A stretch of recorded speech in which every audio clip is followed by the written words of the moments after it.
Hello and welcome. I'm Morris Mohammed and you're watching our English news program on Somaliland National Television. And now for the main stories making headlines. President of Somaliland and his delegation holds preparatory meeting for the International Economic Conference in the UK. Vice President of Somaliland meets with Japanese delegation in the UK. Chairman of the ruling party Kulmiye Musa Bihi Abdi on a press conference repudiated the recent claims stating that the President of Somaliland Ahmed Silanyo will not run for the upcoming presidential elections.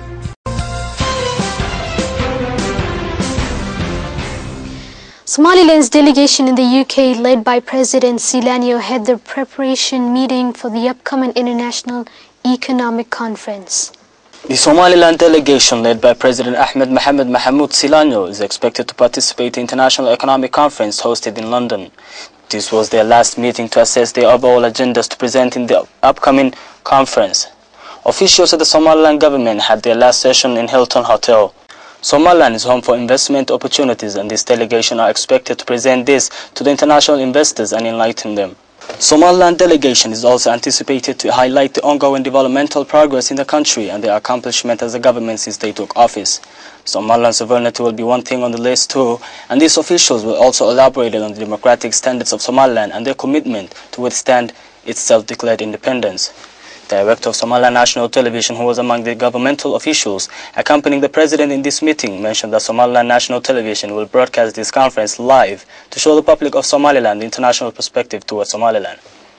Vice President of Somaliland Abdurrahman Ismail Sayli'i met a delegation from Japan consisting of lecturers and journalists discussing Somaliland's cause in the capital of Somaliland, Hargeisa.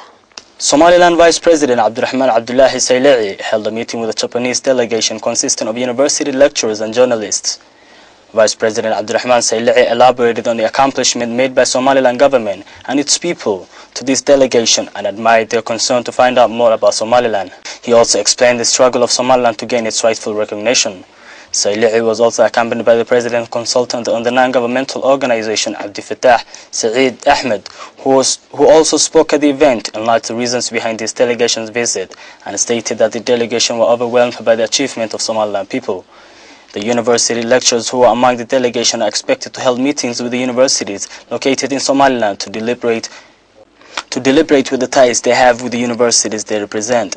Professor Atto, speaking on behalf of the delegation, stated, Many Japanese people misunderstand the Somaliland and Somalia, but it's totally different. Somaliland is safe and peaceful and friendly country, and everybody energetic and friendly. So we should get new knowledge of Somaliland. This is a safe and peaceful and lovely country. I love this country. Chairman of the ruling party Kulmiye Musa Bihi Abdi on a press conference repudiated the recent claims stating that the President of Somaliland Ahmed Silanyo will not run for the upcoming presidential elections. Chairman Musa Bihi Abdi stated that these false claims are discussed in an official meeting held between the President of Somaliland and all governmental officials, whereby the President announced that he's not running for the upcoming elections. The chairman also commented on statements made by the chairman of U'id opposition party, Faisal Ali Warabe, claiming that the presidential elections were postponed to further notice. He clarified that it's a false news and that Somaliland's presidential elections will be held at its usual time.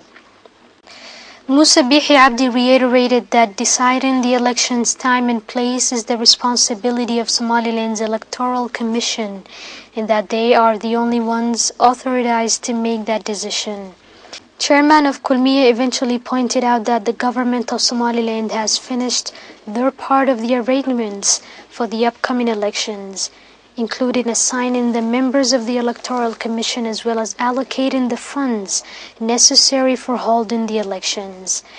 He continued to explain that the total of the members is 7, where 3 are appointed by the President of Somaliland, 2 are appointed by Somaliland's House of Elders, and the other 2 by the opposition parties, as it's stated in our constitution.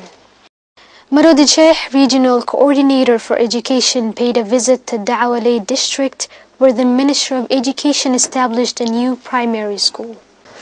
Marudu Jas Regional Coordinator of Education took a tour to Da'awale district, where Ministry of Education established a new primary school.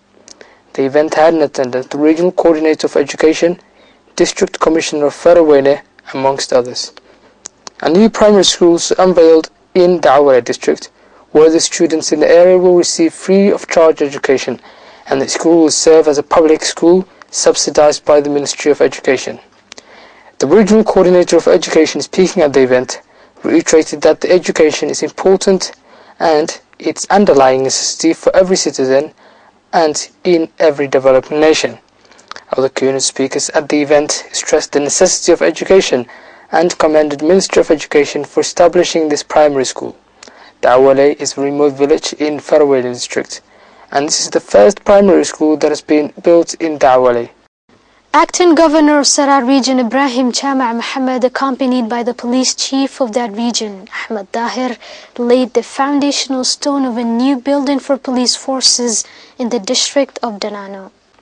The event had in attendance mayor and deputy mayor of the district, cultural leaders and intellectuals. Mayor of that district, Muhammad Ahmed Furre, spoke at the event where he stated that the startup funds of this construction project are raised by the residents of Danano district. Other speakers at the event urged Somalilanders residing abroad to participate in this construction and assist the completion of this building.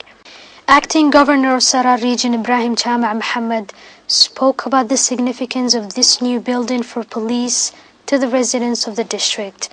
On the other hand, Police Chief of Sarar Region Ahmed Dahir stated that it's important for the police forces of Danano district to have a building where they complete their national duties and a place to hold detainees.